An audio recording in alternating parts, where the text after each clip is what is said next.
ஹாய்மா வணக்கம். எக்ஸசைஸ் 11.5ல 13th sum e power x into log a into e power xஐ integrate பண்ண சொல்லிட்டாங்க. நம்ம இதை அப்படி சிம்பிளிஃபை பண்ணிட்டு இன்டகிரேட் போகலாமா? நமக்கு ஒரு ஃபார்முலா தெரிஞ்சிருக்கணும்.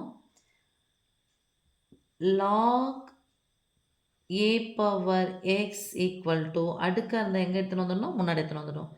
x into log a. அப்போ x இன்ட்டு லாக் a இருக்குன்னா இது எங்கே போயிருக்கணும், அடுக்குக்கு போயிருக்கணும். So that is equal to e power log a power x. இது அடுக்குக்கு போயிடுச்சா?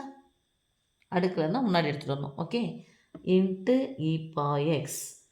இன்னொன்று தெரியணும், இ பவர் லாக் ஏன்னு வந்துச்சுன்னா இ பவர் எதுவாக இருந்தாலும் இ பவர் லாக் ஏன்னு வந்துடுச்சுனாவே அதனுடைய வேல்யூ வெறும் ஏ. ஓகே, அப்போ இதை போட்டுக்கலாம். இ பவர் லாக் ஏ பவர் எக்ஸ்னு இருக்குது. அப்போ இது எது வந்தாலும் இதை அப்படியே விட்டுட்டு என்னது பண்ணோம், A power X into E power X. இப்போ இன்டகிரேஷன் பண்ணிக்கிறேன்.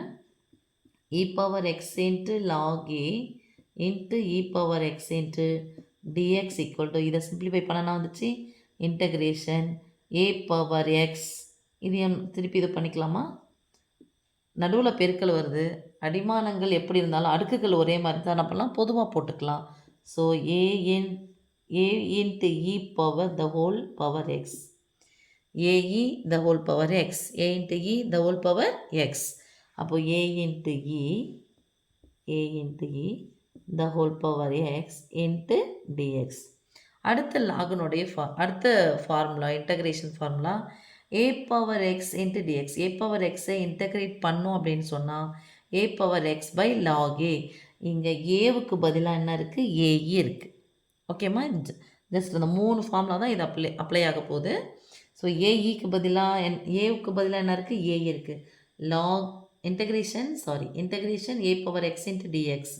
இன்டகிரேஷன் ஏ பவர் எக்ஸை இன்டகிரேட் பண்ணால் ஏ பவர் எக்ஸ் தான் கிடைக்கும், பை லாக் ஏ கிடைக்கும். நீங்கள் ஒன்று ஞாபகம் வச்சுக்கோங்கன்னா அந்த லாக் வந்துருச்சுனாவே கண்டிப்பாக அங்கே லாக் வந்துருச்சு அப்படின்னு நினச்சிக்கோங்க. ஏ இன்ட்டு ஏவுக்கு பதிலாக ஏஇ போடுறேன். So a into E power x இது அப்படியே தான் வரும்.